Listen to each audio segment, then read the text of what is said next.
Un policier raciste tire sur un lieutenant-colonel de l'armée. Ce qui s'est passé ensuite a surpris tout le monde. C'est alors que le bruit des sirènes a déchiré l'air comme un couteau tranchant un tissu fin. Le son fort et puissant a fait se retourner Olivier dans le rétroviseur de la voiture. Son cœur a bondi lorsqu'il a vu les lumières rouges et bleues approcher rapidement. Pendant un instant, il a naïvement cru que la voiture de police allait les dépasser. Il pensait qu'il suivait une autre voiture et que cet arrêt ne gâcherait pas la journée parfaite qu'il passait. Mais lorsque les lumières ont commencé à clignoter pour lui signaler qu'il devait s'arrêter, Olivier a senti un froid étrange lui parcourir l'échine. Ce n'était pas le froid de la peur, mais une sensation désagréable que quelque chose n'allait vraiment pas dans cette situation. « Papa, pourquoi les policiers nous demandent-ils de nous arrêter ?» La voix de Margot était empreinte d'une curiosité pure qui contrastait fortement avec la tension qui commençait à s'installer dans l'atmosphère. Olivier sourit calmement tout en rangeant la voiture sur le côté de la route. Il garda les mains fermement sur le volant tout en réfléchissant aux raisons possibles de ce contrôle. Il n'avait commis aucune infraction au code de la route. Il ne dépassait pas la vitesse autorisée. Ses papiers étaient en règle. Sa voiture était en bon état. Il n'y avait aucune raison valable pour que cela arrive. Daniela tendit naturellement la main et toucha le bras d'Olivier. Ce geste était simple, mais il montrait qu'elle le soutenait. Elle connaissait bien son mari. C'est pourquoi elle remarqua la tension qui commençait à apparaître dans ses muscles. Elle remarqua également le changement presque imperceptible dans sa respiration. Les années passées dans l'armée avaient appris à Olivier à comprendre les situations et à percevoir les dangers potentiels. Quelque chose dans son instinct lui faisait ressentir une alarme qu'il ne pouvait pas totalement ignorer. Lorsque Phil sortit de la voiture, Olivier remarqua rapidement le comportement du policier. Il y avait quelque chose de plus dans son attitude. Cela rendait ses épaules plus larges. Sa démarche était plus assurée. Son regard était plus sérieux que d'habitude dans une situation ordinaire. L'uniforme qui était censé apporter protection et sécurité semblait effrayant lorsqu'il était porté par cet homme. L'autorité qu'il dégageait semblait s'assombrir entre ses mains. Phil s'approcha de la fenêtre du conducteur à pas très lents. Chacun de ses mouvements était calculé pour montrer qu'il contrôlait la situation. Lorsque ses yeux croisèrent ceux d'Olivier à travers la vitre, ils se regardèrent un instant. Cela ne dura que quelques secondes, mais ce fut suffisant pour qu'Olivier perçoive ses plus grandes peurs. Ce regard n'avait rien de professionnel ni d'impartial. Il y avait quelque chose de personnel et une façon de penser négative qui fit se nouer l'estomac d'Olivier. Sortez de la voiture. Maintenant, les mots de Phil n'étaient ni une demande ni un ordre de travail. C'était une exigence qui trahissait sa colère. Il parlait d'une manière qui montrait clairement qu'il ne considérait pas Olivier comme quelqu'un qui méritait le moindre respect. Sa voix résonna dans la voiture comme un coup de feu. Cela fit se recroqueviller Margot sur la banquette arrière. Daniela serra plus fort le bras de son mari. Olivier prit une profonde inspiration. Il se rappela toute la discipline qu'il avait apprise pendant ses années d'entraînement dans l'armée. Il comprenait que la situation devenait très sérieuse. Mais il savait aussi qu'il avait des droits qui ne pouvaient être bafoués, même par un policier qui semblait vouloir l'humilier. Quelle est la raison de cette interpellation, monsieur l'agent? Vous avez parlé d'un ton ferme, mais respectueux. Chaque mot a été choisi avec soin afin de ne pas donner au policier une raison d'augmenter son hostilité. La réponse de Phil a été comme un coup de poing. Je n'ai pas à vous donner d'explication. C'est moi qui commande ici. Les mots ont été prononcés avec un tel mépris qu'il semblait polluer l'air à l'intérieur de la voiture. Olivier sentit une forte colère monter en lui, mais il essaya de rester calme. Il pouvait entendre la respiration rapide de Daniela près de lui. Il sentait la peur monter chez Margot à l'arrière. Il savait que toute réaction précipitée pourrait mettre sa famille encore plus en danger. « Je ne sortirai pas de la voiture sans une bonne raison », dit Olivier d'un ton ferme, comme quelqu'un qui connaît ses droits. C'était une ligne dans le sable, une limite qu'il ne voulait pas franchir sans une bonne raison. Pendant qu'il parlait, il voyait la colère monter dans les yeux de Phil. Il comprit que son refus d'obéir sans réfléchir était considéré comme un défi qui ne pouvait être accepté. Puis Phil fit un signe de la main. D'autres policiers commencèrent à sortir de leur voiture. Les armes furent dégainées d'une manière qui semblait avoir été bien planifiée. Cela ne ressemblait pas à une escalade soudaine de la dispute. Cela semblait être une démonstration de force mûrement réfléchie. Le canon glacé des armes pointé vers lui à travers la vitre fit comprendre à Olivier qu'il était arrivé à un moment où tous ses choix avaient disparu. « Daniela, calme Margot », dit-il à voix basse, d'un ton triste. Il regarda sa femme dans les yeux et vit son propre désespoir s'y refléter. En quelques minutes, ses vacances de rêve s'étaient transformées en un cauchemar très triste. La loi était devenue un moyen d'humilier les gens à cause de la couleur de leur peau. Lorsqu'Olivier a finalement ouvert la portière de la voiture et est sorti, il a eu l'impression de laisser derrière lui non seulement la voiture, mais aussi l'innocence de sa famille. Il avait le sentiment de quitter la sécurité de son propre monde, et l'idée qu'être un homme bon et un fidèle serviteur de son pays suffirait à le protéger de la cruauté insensée du monde. Ce qui s'est passé ensuite, les coups de poing poing, les coups de pied, les cris de Daniela et les pleurs de Margot resteraient à jamais gravés dans son esprit, comme le moment où sa croyance en la justice simple a été profondément ébranlée devant les personnes qu'il aimait le plus au monde. À l'intérieur du commissariat, il y avait une forte odeur de désinfectant bon marché. On sentait également l'odeur forte du café qui était en train de réchauffer et des vieux papiers. Les murs peints d'un vert terne semblaient aspirer l'énergie de ceux qui y restaient longtemps. Cela créait une atmosphère pesante qui correspondait aux sentiments des personnes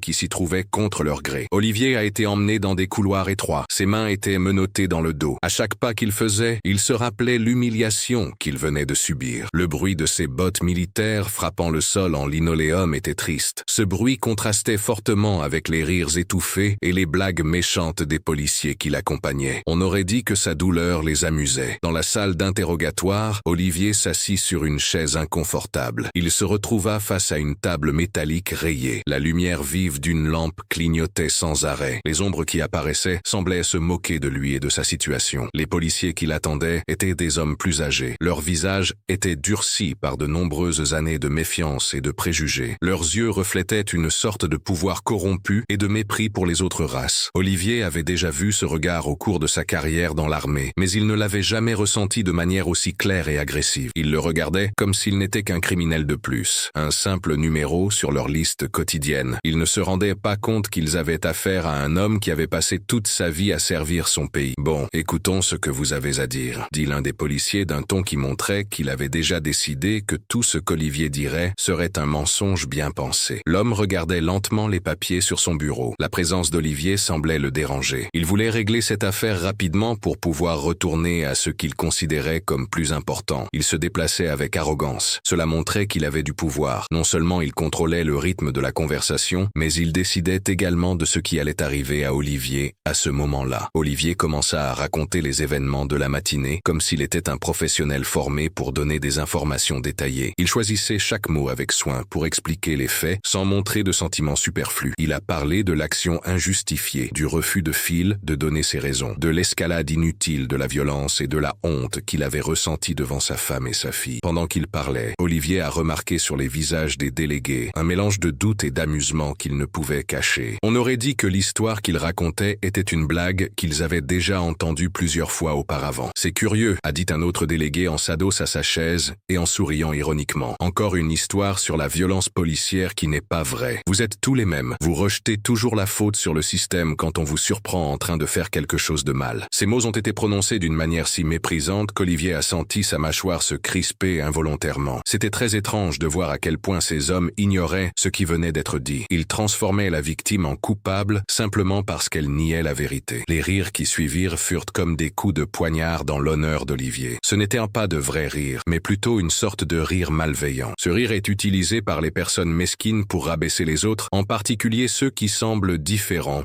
ou dangereux. Olivier sentait la colère monter en lui, comme une flamme qui grandissait à cause de nombreuses années de discipline et de fierté dans son travail. Il s'efforça de se contrôler. Il savait que s'il montrait ses émotions, les gens auraient raison de penser ce qu'ils pensèrent de lui. C'est à ce moment-là qu'Olivier a pris une décision qui allait tout changer dans cette pièce. Il a essayé de parler pacifiquement. Il demanda aux gens de réfléchir et d'agir avec justice. Mais il était clair que ces hommes ne respectaient que la force. Il était temps de montrer qui il était vraiment. Il était temps de prouver qu'ils avaient commis une grave erreur en le considérant comme une personne ordinaire, sans attache ni pouvoir. « Je suis général de l'armée américaine », déclara Olivier d'une voix ferme dans la pièce. Ces mots ont été prononcés avec une fermeté qui venait de nombreuses années passées à diriger des soldats. Cet homme avait pris des décisions qui avaient changé des vies et il ressentait la grande responsabilité d'être militaire. Il n'y avait aucune exagération dans ses propos. C'était simplement une explication claire et directe d'un fait qui allait tout changer. Le silence qui a suivi était si intense qu'on aurait pu le toucher. Les rires ont cessé d'un coup. Les sourires malveillants ont disparu des visages, comme si quelqu'un les avait effacés. Olivier pouvait voir la surprise apparaître sur les visages des délégués comme des vagues sur un lac calme. Chacun réfléchissait à ce qu'il venait d'entendre. Les gens se sont redressés sans y penser. Les voix se sont tues et une atmosphère de peur a commencé à envahir la pièce. « Je peux appeler mes hommes pour vous arrêter tous ici, dans ce commissariat », a poursuivi Olivier. Sa voix était calme et ferme, comme lorsqu'il donnait des ordres ordre qui ne pouvait être discuté. Ce n'était pas seulement une menace sans fondement ou un mensonge désespéré. C'était l'explication claire et réfléchie d'une vérité que ces hommes n'avaient pas vue. Olivier avait de l'argent, des amis importants et un réseau de personnes qui l'aidaient. Ce réseau d'influence allait bien au-delà de ce commissariat local et des chefs qui étaient aux commandes. Le changement dans la pièce fut rapide et frappant. Les hommes qui le traitaient mal auparavant ne pouvaient plus le regarder. Ils tripotaient nerveusement leurs papiers et échangeaient des regards inquiets. Le contrôle avait changé si rapidement que tout le monde était confus. C'était comme si la réalité avait basculé. Olivier pouvait voir la peur grandir dans les yeux de ceux qui le considéraient comme moins important. Il sentait que sa découverte avait tout changé d'un coup. En quelques minutes, on lui retira ses menottes, on lui présenta des excuses confuses et on le conduisit hors du commissariat avec beaucoup de courtoisie. Cela semblait très différent de la façon dont il avait été traité auparavant. Mais même en marchant vers la liberté, Olivier savait qu'il avait laissé derrière lui des sentiments négatifs qui allaient devenir quelque chose de bien plus dangereux. Phil et ses amis savaient désormais qui il était vraiment. Cette information, loin de l'aider, représentait désormais un nouveau danger pour lui et sa famille. Le trajet du retour fut marqué par un silence pesant. Ce silence était bien différent de la joie qui régnait dans la voiture quelques heures auparavant. L'Audi RS6, qui était le matin même la voiture de rêve de la famille, semblait désormais remplie de mauvais souvenirs. Chaque siège rappelait les cris de peur qui avaient retenti lorsque Phil et ses amis avaient transformé un moment de bonheur en cauchemar. Olivier conduisait, les mains encore un peu tremblantes. Il n'avait pas peur, mais il était très en colère. Cette colère s'accumulait en lui comme de la lave sur le point d'exploser. Chaque feu rouge, chaque virage de la route et chaque image dans le rétroviseur lui rappelait ces moments de grande honte. Mais ce qui le rendait le plus triste, c'était de savoir que sa femme et sa fille avaient tout vu. Daniela était assise à côté de lui, immobile comme une statue. Elle regardait le paysage défiler par la fenêtre. Mais Olivier savait qu'elle ne prêtait pas vraiment attention à quoi que ce soit. Il voyait dans son regard une expression intense qui rappelait celle des soldats revenant de missions très difficiles. C'était le regard de quelqu'un qui avait été témoin de quelque chose de très violent et injuste. L'esprit de cette personne essayait encore de comprendre tout ce qui s'était passé. Ses mains étaient posées sur ses genoux, raides. Cela montrait que ses muscles étaient trop tendus pour se détendre. Olivier remarqua de petites marques rouges sur ses paumes. Ces marques étaient apparues parce que ses ongles s'étaient enfoncés dans sa peau dans un moment de désespoir total. Cela s'était produit lorsqu'elle avait vu son mari se faire agresser devant elle. À l'arrière, Margot était recroquevillée en position fétale. Elle serrait son ours en peluche si fort que ses petits bras tremblaient. Le contraste avec l'enfant heureuse et pleine d'énergie qui avait quitté la maison le matin même était très triste. Ses grands yeux, qui brillaient toujours de la curiosité d'un enfant pour le monde, montraient désormais une peur qu'aucun enfant ne devrait ressentir. Elle n'avait pas dit un mot depuis qu'elle était montée dans la voiture, comme si sa voix avait disparu en même temps que son innocence. Olivier la regardait dans le rétroviseur. Il sentait son cœur se briser, sachant que cette journée resterait à jamais gravée dans sa mémoire. Elle grandirait en sachant qu'elle avait vu son père, son héros et son protecteur être traités comme un moins que rien par des personnes qui auraient dû lui offrir protection et justice. Quand ils arrivèrent à la maison louée dans le nord de San Francisco, l'endroit qui, quelques heures auparavant, était un petit coin de bonheur pour la famille semblait désormais étrange et sinistre. Les murs qui étaient censés les protéger semblaient trop fragiles pour tenir le monde extérieur à l'écart. Chaque ombre projetée par le soleil couchant semblait cacher un danger. Olivier ouvrit la porte d'entrée machinalement. Son esprit, qui pense comme un soldat, examina les endroits par lesquels il pourrait entrer, les issues et les points faibles de la sécurité. Il n'avait jamais pensé à tout cela chez lui auparavant. Daniela entra dans la maison avec beaucoup de prudence. Elle semblait se trouver dans un endroit dangereux, avançant à pas lents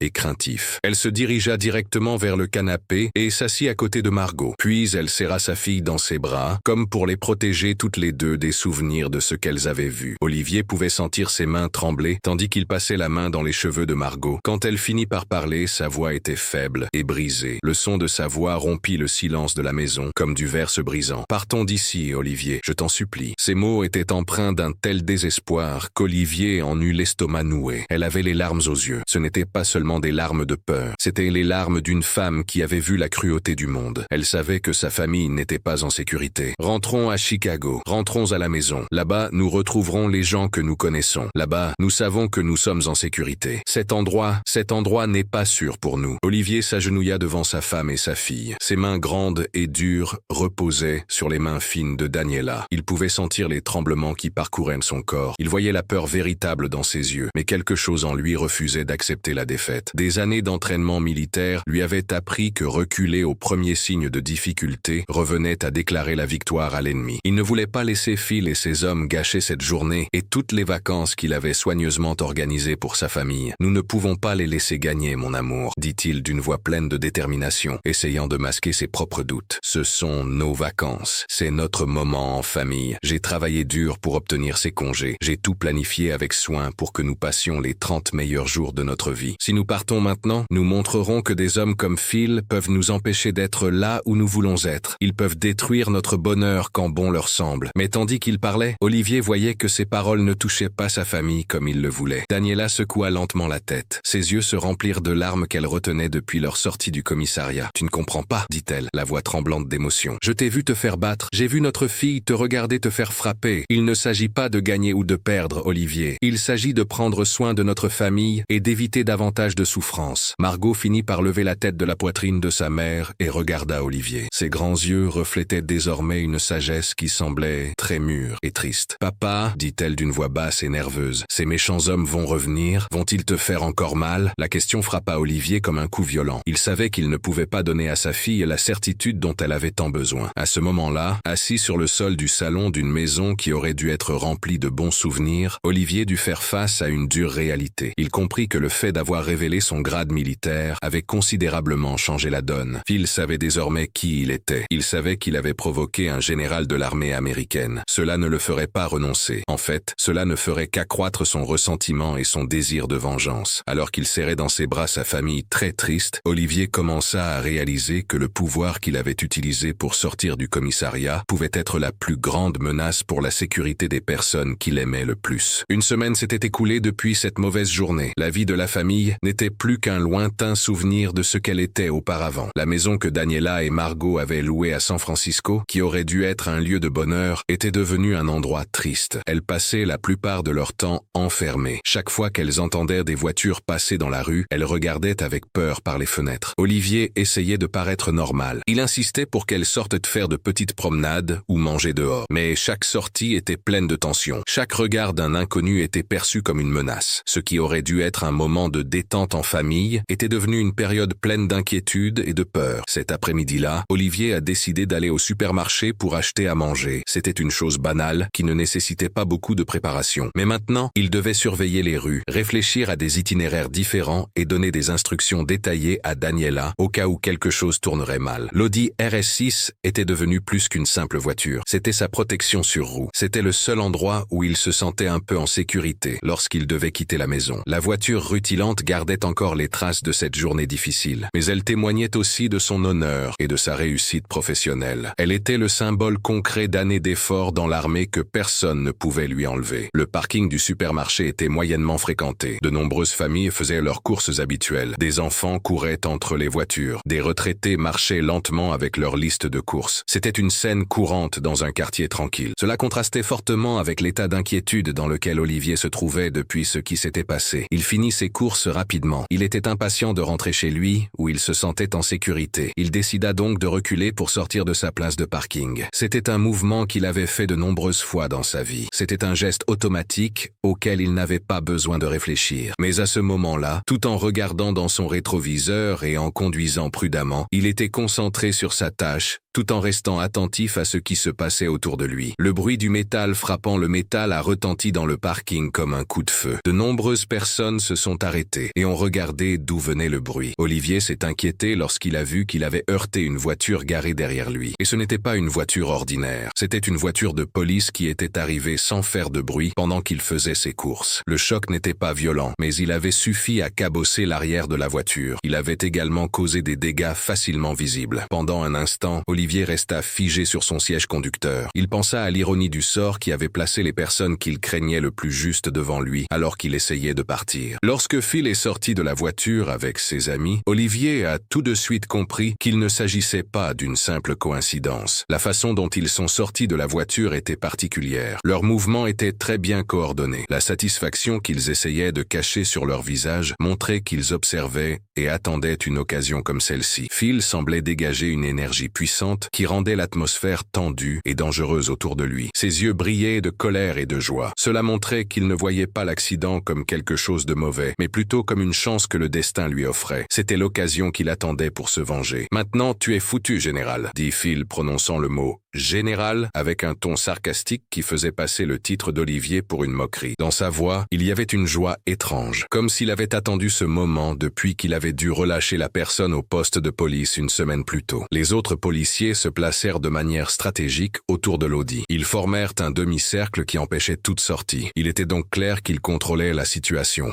et non Olivier. La bagarre qui s'ensuivit était inévitable, comme une forte pluie apparaissant dans le ciel. Olivier sortit lentement de la voiture. Il montra ses mains et bougea calmement. Il ne voulait effrayer personne. Mais lorsque Phil sortit son arme de manière exagérée, comme s'il s'était déjà entraîné, les instincts de soldat d'Olivier refirent surface. Des années d'entraînement au combat et des moments très difficiles lui ont fait saisir son arme presque en même temps que les autres. Pendant un moment qui a semblé très long, les deux hommes se sont regardés, armes pointées l'un vers l'autre. Le monde autour d'eux semblait s'être arrêté, attendant ce qui allait se passer. Le parking du supermarché était devenu un endroit très dangereux. Les familles couraient se cacher derrière les voitures. Les enfants pleuraient et les gens criaient à l'aide pour appeler la police. Ils ne se rendaient pas compte que c'était la police elle-même qui causait le problème. Olivier ressentait une grande responsabilité pour chaque vie innocente près de lui. Il savait que la moindre erreur pourrait causer de graves problèmes à des personnes qui se trouvaient simplement au mauvais endroit, au mauvais moment. Lorsque les renforts de Phil sont arrivés rapidement, Olivier a confirmé que tout avait été planifié. Il a alors pris la décision la plus difficile de sa vie de soldat, se rendre pour protéger des innocents. Mais Phil avait fait quelque chose de bien plus cruel qu'une simple arrestation. Lorsqu'il a sorti son briquet et s'est dirigé vers l'Audi RS6 avec un sourire malveillant, Olivier a compris qu'il était sur le point d'assister à la destruction intentionnelle de bien plus qu'une simple voiture. Les flammes qui ont brûlé sa belle voiture ont également brûlé une partie de son âme. Chaque partie du feu touchait le métal, comme s'il s'agissait d'une torture très bien planifiée. L'Audi n'était pas seulement une voiture, c'était le signe de sa réussite professionnelle. C'était la preuve évidente qu'un homme noir pouvait réussir grâce à ses efforts et à son dévouement. La voiture montrait qu'il pouvait prendre soin de sa famille avec dignité et fierté. La voir se transformer en cendres et en métal tordu, c'était comme voir sa propre identité détruite devant ses yeux. Les larmes qui coulaient sur son visage n'étaient pas seulement dues à la perte de ses biens, mais aussi à une grande humiliation. Il comprit que Phil avait trouvé le moyen le plus dur de briser son moral. La cellule du commissariat de San Francisco était un petit espace fait de béton et de métal froid. Elle semblait avoir été conçue pour détruire la force des gens. Les murs gris et sales témoignaient de nombreuses années de tristesse accumulée. La seule petite fenêtre laissait entrer une faible lumière qui éclairait à peine cet endroit exigu. Olivier était assis sur le bord d'un lit métallique. Le lit était recouvert d'un matelas fin. Le matelas sentait le désinfectant bon marché et la sueur des nombreux prisonniers qui s'étaient retrouvés là avant lui. Ses yeux fixaient les barreaux de la cellule, mais son esprit était loin. Il se souvenait sans cesse des flammes qui avaient consumé sa voiture. Une Audi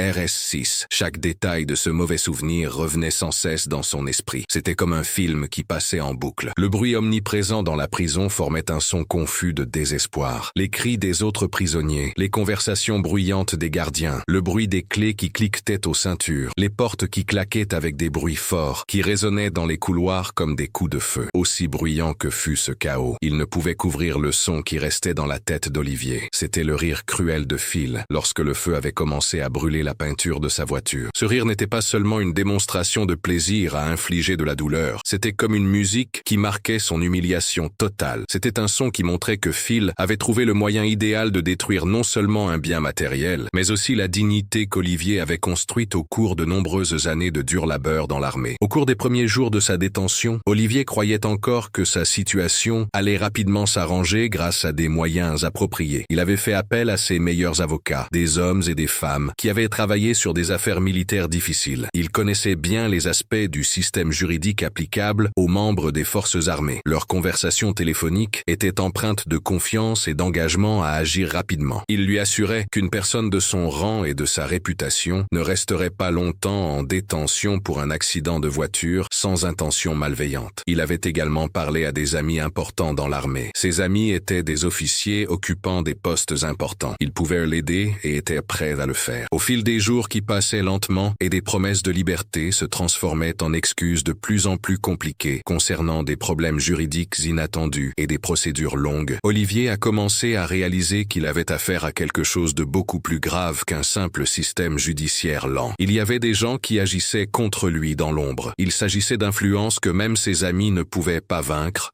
ou percevoir pleinement. Phil aimait faire du mal aux autres. Il avait également réussi à manipuler les règles d'une manière qui révélait des connexions et des ressources dont Olivier n'avait pas pleinement conscience. La nourriture de la prison était servie dans des plateaux métalliques cabossés. Ces plateaux contenaient des choses qui pouvaient à peine être qualifiées de nourriture. De la bouillie insipide, des morceaux de viande dont personne ne savait d'où ils venaient et des légumes qui semblaient avoir été cuits si longtemps qu'ils n'avaient plus aucune valeur nutritive ni aucun goût. Olivier s'efforçait de manger suffisamment pour rester fort. Il savait qu'il aurait besoin de toute son énergie, tant mentale que physique, pour surmonter cette épreuve. Il voulait aussi se venger de ceux qui lui avaient fait du mal. Chaque bouchée lui rappelait tout ce qu'il avait perdu. Un homme qui avait l'habitude de dîner dans des restaurants luxueux avec des personnes importantes se retrouvait maintenant à manger des restes dans une cellule sale. Les nuits étaient très difficiles, non seulement à cause de l'inconfort du matelas fin et des températures froides, mais aussi à cause de la solitude. Cette solitude lui faisait trop penser à tout ce qu'il avait perdu. Ses vacances de 30 jours qu'il avait planifiées avec soin et attendues avec impatience étaient complètement gâchées. Daniela et Margot avaient dû rentrer à Chicago sans lui. Elles emportaient non seulement les mauvais souvenirs du premier événement, mais aussi la honte de le voir emprisonné comme un criminel. Il pensait à sa femme essayant d'expliquer à ses amis et à sa famille pourquoi les vacances avaient si mal tourné. Elle essayait de protéger Margot des détails les plus pénibles, tout en affrontant ses propres émotions très tristes. C'est pendant ces nuits interminables qu'Olivier a commencé à réfléchir à quelque chose. Ses rêves de vengeance se sont transformés en un plan concret qu'il pouvait mettre à exécution. La discipline militaire qui avait toujours guidé sa carrière lui servait désormais à élaborer des stratégies pour atteindre un tout nouvel objectif. Il examina attentivement sa situation. Il évalua les ressources dont il disposait. Il réfléchit aux faiblesses de ses ennemis. Puis il commença à planifier une action qu'il mènerait avec le même soin que s'il s'agissait d'une mission militaire très importante. Phil commit l'erreur de ne pas prendre Olivier au sérieux. Il n'avait pas non plus réalisé ce dont Olivier était capable lorsqu'il était motivé. Le dernier jour de sa détention, Olivier a appris qu'il allait être libéré grâce au travail de ses avocats et de ses amis de l'armée. Il a arpenté les couloirs de la prison comme un homme changé. Il n'était plus l'officier rêveur qui était arrivé là une semaine auparavant. À ce moment-là, il était découragé par le système judiciaire et la bonté des gens. Il avait désormais vu de près la corruption qui règne dans les institutions et les préjugés qui font partie du système. Il a décidé que si le système ne pouvait pas assurer sa sécurité et celle de sa famille, il se ferait justice lui-même. Quand Olivier a vu Phil qui l'attendait à la sortie du commissariat, il a compris que Phil était là pour gâcher ce moment. Olivier s'est arrêté devant lui et l'a regardé droit dans les yeux. Son regard était si intense que le policier a reculé d'un pas sans le vouloir. « Je vais me venger de toi », a dit Olivier. Il a parlé avec une assurance froide, comme quelqu'un qui fait une promesse sérieuse et n'accepte pas d'erreur. Ce n'était pas une menace désespérée ou un coup émotionnel. C'était une déclaration calme et réfléchie sur une vérité que Phil avait fait advenir par ses propres actions. À ce moment-là, debout sous le soleil de San Francisco en homme libre, Olivier décida de suivre une voie qui changerait à jamais sa vie et celle de toutes les personnes qui avaient participé à son humiliation. La première chose qu'Olivier fit après sa sortie de prison fut de retourner dans la maison qu'il louait à San Francisco. La maison était vide et remplie de souvenirs d'une famille qui avait dû partir avant la fin de ses vacances de rêve. Le silence dans les pièces était assourdissant. Chaque pas qu'il faisait sur le parquet lui rappelait à quel point sa vie avait changé en si peu de temps. Mais Olivier n'était pas là pour se lamenter ou se désespérer. Son esprit, entraîné à l'action, était désormais plus vif grâce à son expérience de l'injustice. Il avait une forte envie de réparer les choses. Il était concentré sur une seule tâche, obtenir les preuves qui prouveraient son innocence et démontreraient que Phil et ses amis avaient agi de manière très violente, sans raison. Le propriétaire de la maison, un homme d'âge moyen appelé Robert, louait la propriété à la famille d'Olivier. Il s'attendait à ce que ses locataires soient calmes et respectueux. Quand Olivier s'est présenté à la porte du propriétaire, celui-ci s'est montré un peu méfiant. Olivier lui a expliqué ce qui s'était passé et lui a demandé de voir les enregistrements des caméras de sécurité. Il avait une bonne raison d'hésiter. On lui demandait de s'impliquer dans un problème judiciaire qui pourrait perturber son travail et sa vie. Quand Olivier a commencé à raconter ce qui s'était passé, il a parlé de la façon dont il avait été traité, de la violence qui n'avait pas lieu d'être et surtout du moment où il avait été frappé devant sa femme et sa petite fille. Robert a ressenti une véritable colère qui allait au-delà de ses propres préoccupations. Cela ne peut pas arriver, a déclaré Robert, la voix pleine de colère, en repensant à ce qu'il venait d'entendre. « Ma fille a le même âge que Margot. Si quelqu'un faisait cela près d'elle, » Il est resté silencieux pendant un moment, comme si l'idée était trop difficile à exprimer. Robert a installé un système de caméras de sécurité. Il l'a fait pour protéger sa propriété et ses locataires. Il pensait que ces caméras pourraient aider à résoudre une grande injustice. Cela donnait plus de sens à sa décision d'aider. Obtenir les enregistrements s'avéra plus difficile que Olivier ne l'avait prévu. Le système de sécurité ne couvrait pas seulement la maison qu'il avait louée. Il y avait également des caméras placées à des endroits stratégiques dans la rue. Certaines de ces caméras appartenaient à des voisins que Robert avait convaincus de rejoindre un réseau de surveillance de quartier. Cela signifiait qu'Olivier aurait besoin non seulement des enregistrements de la maison où il avait séjourné, mais aussi de plusieurs caméras montrant différents aspects de l'incident. Cela permettrait d'obtenir un enregistrement visuel complet que personne ne pourrait nier ou modifier. Robert s'est montré très déterminé à aider Olivier à comprendre ce réseau complexe de relations entre voisins. Il a accompagné Olivier de maison en maison. Il a présenté Olivier aux voisins. Il leur a également expliqué la situation avec tant de gentillesse qu'il était évident qu'il ne le faisait pas seulement pour rendre service à un ancien locataire. Il considérait cela comme quelque chose d'important pour son éthique. Certains voisins ont immédiatement proposé leur aide. Il s'agissait principalement de personnes ayant de jeunes enfants et pouvant comprendre la douleur de Margot. D'autres ont eu besoin d'être davantage convaincus. Ils avaient peur d'avoir des problèmes avec la police locale ou ne voulaient pas s'impliquer dans des batailles juridiques. Lorsqu'ils ont pu accéder à tous les enregistrements importants, Olivier a ressenti un mélange de confirmation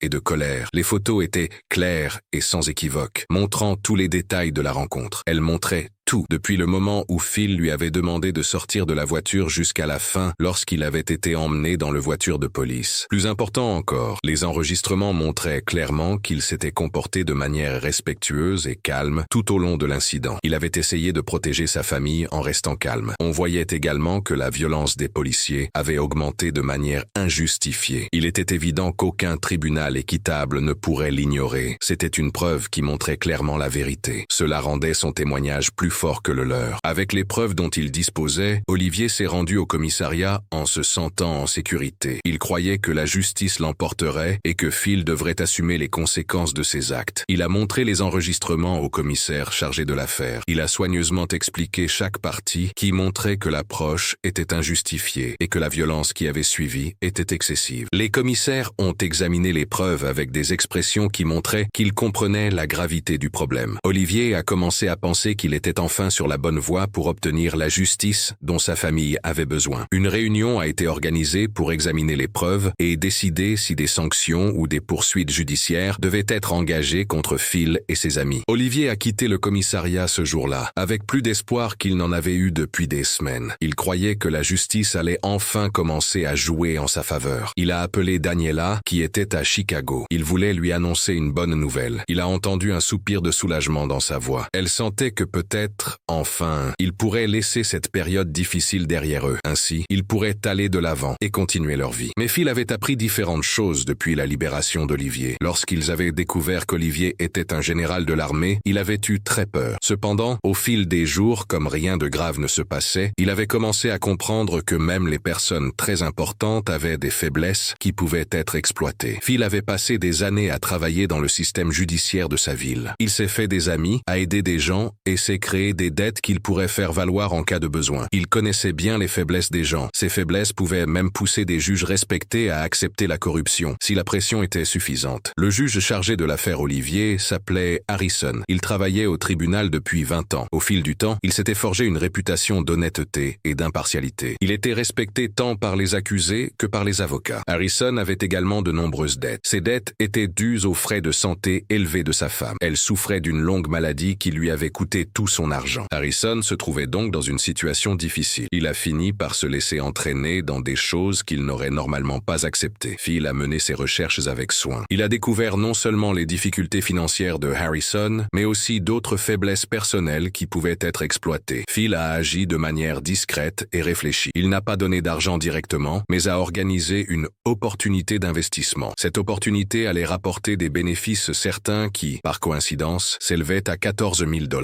Lorsque cette cette façon de traiter l'argent a été associée à des menaces déguisées concernant des enquêtes menées par le tribunal dans le passé et à des allusions à la sécurité de sa famille, Harrison s'est retrouvé dans une situation où se battre semblait plus dangereux que d'accepter. Le jour du procès, Olivier s'est présenté au tribunal en uniforme militaire. Chaque médaille et chaque décoration brillaient grâce au nettoyage effectué pour les lumières du tribunal. Il avait apporté non seulement les vidéos, mais aussi de nombreux documents sur sa carrière dans l'armée. Il avait des lettres de personnes importantes qui le recommandaient et des témoins qui pouvaient attester de sa bonne moralité. Les avocats d'Olivier étaient confiants. Il avait décidé de croire que ce serait le jour où la vérité l'emporterait sur la corruption et les préjugés. Lorsque le juge Harrison s'est assis à la barre, Olivier a vu dans son regard quelque chose qu'il n'arrivait pas à comprendre. C'était un mélange de culpabilité, de peur et d'acceptation. Cela aurait dû être un signe avant-coureur de ce qui allait suivre. Les preuves ont été présentées avec soin. Chaque partie de la vidéo a été expliquée en détail. Chaque comportement d'Olivier a été analysé et présenté comme étant tout à fait approprié à la situation. Selon tous les critères clairs, l'affaire était indiscutable. Puis est tombé le verdict qui a anéanti le peu d'espoir qu'Olivier avait encore dans le système judiciaire. Il a été reconnu coupable d'avoir causé un accident qui a endommagé des biens publics. Il a également été reconnu coupable d'avoir résisté à son arrestation et d'avoir créé une situation qui a conduit à l'incendie de sa propre voiture. L'amende de $100 000 et la peine de 8 mois de prison ont pesé lourdement sur Olivier. Chaque mot du juge a résonné dans la salle d'audience, comme une cloche sonnant le glas. Cela a ébranlé sa confiance dans la justice américaine. Daniela, qui avait fait le voyage depuis Chicago pour assister à l'audience, lui a tenu la main. Des larmes de colère et de surprise coulaient sur leur visage. Toutes deux avaient compris qu'elles n'avaient pas vu la justice être rendue. Elles avaient vu clairement et intentionnellement une injustice. La cellule où Olivier a passé 6 mois en prison est devenue à la fois son lieu de tristesse et son point d'ancrage. C'était un espace exigu. Chaque jour qu'il passait injustement en prison, sa volonté de se battre grandissait et se renforçait avec le temps. Les murs de béton froid qui l'entouraient ne pouvaient retenir les pensées qui s'organisaient dans son esprit. Ces pensées étaient claires et détaillées grâce à ses nombreuses années d'entraînement militaire. Pendant les longues heures silencieuses, où les seuls sons étaient les échos lointains des autres prisonniers et le bruit des gardes qui passaient, Olivier transforma sa colère en quelque chose de bien plus dangereux. Il élabora un plan de vengeance aussi bien pensé et organisé que n'importe quelle opération militaire qu'il avait commandée au cours de sa carrière. La situation irritante dans laquelle le destin l'avait placé ne lui échappait pas. Phil, l'homme qui avait brisé sa famille et bafoué la justice pour assouvir ses propres pensées racistes, avait lui aussi une famille. Il avait une fille de 10 ans. Elle s'appelait Margot. C'était une coïncidence qui semblait voulue par l'univers. C'était le même prénom que sa fille adoptive. Celle-ci avait beaucoup souffert de le voir traverser une situation difficile. Il semblait que le destin donnait à Olivier une chance de faire un parallèle parfait. C'était une façon de faire ressentir à Phil la même peur et le même désespoir que Daniela avait ressenti en voyant son mari se faire agresser. C'était la même peur que Margot, la femme d'Olivier, portait en elle depuis ce jour horrible à San Francisco. Dans les semaines qui ont suivi le procès inique, Olivier a utilisé ses derniers contacts dans l'armée. Il l'a fait pour enquêter discrètement sur la vie personnelle de Phil. Il a ainsi pu dresser un profil détaillé du policier malhonnête. Olivier a également recueilli des informations sur la famille de Phil, ses habitudes et ses faiblesses. Il a appris que Phil était divorcé. Son ex-femme avait réussi à s'occuper de Margot avec l'aide de son père. La petite fille passait un week-end sur 2 avec son père. Olivier a découvert les habitudes de Phil. Il a repéré les endroits où il se rendait et les itinéraires qu'il empruntait. Olivier a également remarqué les moments où Phil était le plus vulnérable pour un plan bien ficelé. Le plan qu'Olivier avait élaboré pendant son séjour en prison était très bien pensé, utilisant des tactiques militaires pour atteindre ses objectifs personnels. Il ne voulait pas faire de mal à l'enfant. Sa colère était uniquement dirigée contre Phil. Margot était simplement le meilleur moyen d'atteindre ce qui ferait le plus mal à son ennemi sur le plan émotionnel. Olivier comprenait, en tant que père, qu'il n'y avait pas de peur plus grande que celle de perdre un enfant. Il pensait que faire subir cette douleur à Phil était une forme de justice qu'aucun tribunal corrompu ne pourrait nier ou modifier. L'enlèvement a été organisé avec soin, comme s'il s'agissait d'une mission de guerre très dangereuse. Olivier avait observé attentivement les mouvements de Phil et de sa fille. Il avait repéré le moment où l'enfant était sans défense, mais ne risquait pas d'être blessé. C'était un samedi matin. Margot Phil sortait de l'école de natation où elle s'entraînait chaque semaine. À ce moment-là, elle marchait généralement seule jusqu'à l'endroit où son père l'attendait. Olivier s'était placé au bon endroit. Il était habillé de manière à ne pas se faire remarquer. Il conduisait une voiture de location dont les plaques d'immatriculation ne pouvaient pas être facilement découvertes. L'opération a été menée avec le calme de quelqu'un qui a appris à faire des choses spéciales. Olivier s'est approché de la fillette avec le calme de quelqu'un qui sait ce qu'il fait. Il s'est présenté comme un ami de son père. Il a dit qu'il était venu la chercher à cause d'un problème familial. La petite fille avait appris très tôt à ne pas faire confiance aux inconnus. Au début, elle était indécise. Mais l'attitude ferme d'Olivier et sa capacité à parler de choses que seul quelqu'un qui connaît Phil pouvait savoir ont suffi à la convaincre de le suivre. Il n'y a eu ni violence ni traumatisme inutile. Il s'agissait simplement du retrait minutieux et réfléchi d'une pièce du jeu d'échecs auquel Olivier jouait contre Phil. Olivier a gardé Margot pendant l'enlèvement dans un appartement qu'il avait loué spécialement pour cela. C'était un endroit calme et confortable qui n'effraierait pas l'enfant. Il s'est occupé de la fillette avec le même amour qu'il aurait donné à sa propre fille. Il s'est assuré qu'elle mange bien et s'amuse. Il l'a également laissé appeler sa mère pour la rassurer sur sa sécurité, mais sans lui dire où il se trouvait. Olivier savait que Margot Phil était une enfant innocente dans le conflit qui l'opposait à son père. Il estimait qu'en tant que militaire, il ne devait pas faire souffrir une enfant pour quelque chose qu'elle n'avait pas fait. Olivier a acheté un téléphone jetable uniquement pour appeler Phil. Lorsqu'il a entendu la voix de Phil répondre, Olivier a ressenti une joie froide. Cette joie grandissait en lui depuis des mois, pendant qu'il préparait son plan. « J'ai votre fille », a-t-il dit, avec le calme et l'assurance de quelqu'un qui sait qu'il contrôle la situation. « Vous ne la reverrez que si vous payez 350 000 $.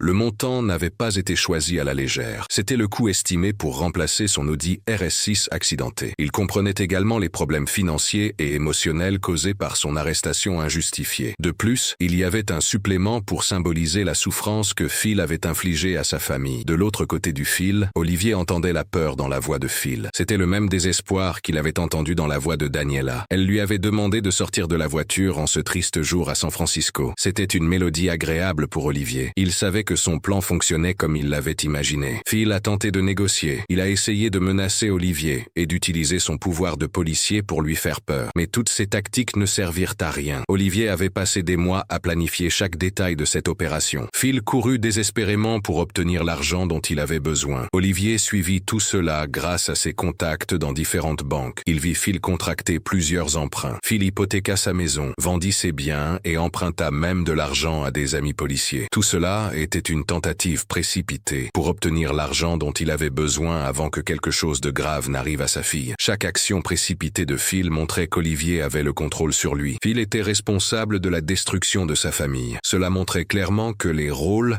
avait complètement changé. Lorsque le virement bancaire a été effectué, 350 000 $ ont été déposés sur un compte à l'étranger qu'Olivier avait créé avec l'aide d'amis de l'armée dans le commerce international. Il a ressenti non seulement de la joie d'avoir récupéré son argent, mais aussi le sentiment profond que les choses allaient un peu mieux dans l'univers. Phil a appris ce que c'était que d'avoir sa famille en danger. Il a ressenti la peur de ne pas savoir s'il reverrait un jour la personne la plus importante à ses yeux. Il a dû renoncer à tout ce qu'il avait pour protéger quelqu'un qu'il aime. La libération de Margot Phil sur la place de San Francisco s'est déroulée avec la même habileté que tout le reste du plan. Olivier a déposé l'enfant dans un lieu public et sûr. Il l'a fait à une heure où il y avait beaucoup de monde. Ainsi, il savait que l'enfant serait rapidement retrouvé. Mais il y avait suffisamment de monde pour ne pas causer de panique inutile. Il a vu de loin Phil arriver en courant et serrer sa fille dans ses bras, les larmes aux yeux. Ce moment de retrouvailles rappela à Olivier celui où il avait serré Margot dans ses bras après les moments difficiles causés par les agissements du même homme. Malgré cette preuve d'amour paternel, Olivier savait que son combat contre Phil était loin d'être terminé. Il comprenait que tout ce qu'il avait fait aurait des conséquences que ni l'un ni l'autre ne pouvaient vraiment prévoir. La place Saint-François était éclairée par la lumière dorée du fin d'après-midi. Margot Phil avait été laissée sur le banc en bois près de la fontaine, comme Olivier l'avait demandé la dernière fois qu'il avait parlé à Phil. La fillette de 10 ans semblait très triste, mais elle était en bonne santé. Elle portait un petit sac à dos contenant quelques affaires et une lettre qu'Olivier lui avait demandé de remettre à son père. Cette lettre était un dernier message qui expliquait et mettait en garde contre les conséquences de ses actes passés. Le lieu avait été choisi avec soin par Olivier. Il avait choisi cet endroit non seulement parce qu'il était sûr et visible, mais aussi pour sa signification. C'était un espace public où les familles devaient se sentir en sécurité. Les enfants devaient pouvoir jouer tranquillement, sans crainte. La police devait être considérée comme une protection et non comme une menace. Phil arriva très vite sur la place. Sa voiture, qui était officielle, faillit perdre le contrôle en s'arrêtant près du trottoir. Il courut vers sa fille, avec un regard à la fois soulagé et effrayé. Ce regard reflétait de nombreux jours de souffrance mentale. Il avait passé des nuits blanches à penser à toutes les choses terribles qui pouvaient arriver. Il se sentait très faible et cela lui fit voir différemment le contrôle qu'il pensait avoir. Quand il a serré Margot dans ses bras, ses mains tremblaient beaucoup. Cela montrait non seulement son soulagement de la retrouver, mais aussi la certitude qu'il avait été totalement vaincu par quelqu'un qui avait tout planifié avec beaucoup de soin. L'étreinte dura plusieurs minutes. Le père et la fille étaient ensemble dans un moment qui aurait dû être très heureux. Mais cette rencontre avait un goût amer. Elle avait coûté tout ce que Phil avait. Mais alors même que la banque effectuait le transfert de 350 000 $, Phil prit des précautions qui montraient que, malgré sa défaite, il pensait toujours comme un policier expérimenté. Pendant qu'il passait l'un de ses appels, Olivier fit un signe discret à une équipe de techniciens chargés de tracer les communications. Cette équipe se trouvait au commissariat. Ces hommes avaient passé de nombreuses années à apprendre comment retrouver des criminels. Ils le faisaient en analysant les signaux téléphoniques et la manière dont les gens communiquaient. Le processus de triangulation était difficile, car Olivier utilisait des téléphones qui n'étaient pas fixes et changeait souvent d'endroit. Cependant, le dévouement de l'équipe et le nombre de messages échangés pour organiser l'opération ont fourni suffisamment d'indices pour découvrir la région où il travaillait. La découverte de l'endroit où se trouvait Olivier a donné lieu à une opération policière de grande envergure. Cela montrait que Phil voulait attraper l'homme qui avait kidnappé sa fille. Cela montrait également que la police voulait faire preuve de force pour redorer l'image de son service. Elle essayait de se remettre d'une situation dans laquelle une personne qui aurait dû être protégée avait été humiliée. 30 policiers ont été choisis pour l'opération. Cette équipe comprenait des membres d'unités tactiques spéciales, des tireurs d'élite et des experts en négociation. Ces experts sont venus d'ailleurs pour apporter leur aide. L'objectif était de s'assurer qu'Olivier ne puisse pas échapper à la justice que Phil estimait juste. Lorsque ces 30 policiers sont arrivés à l'endroit indiqué par l'équipe de recherche, ils ont trouvé quelque chose à laquelle ils ne s'attendaient pas. C'était la preuve qu'Olivier s'était préparé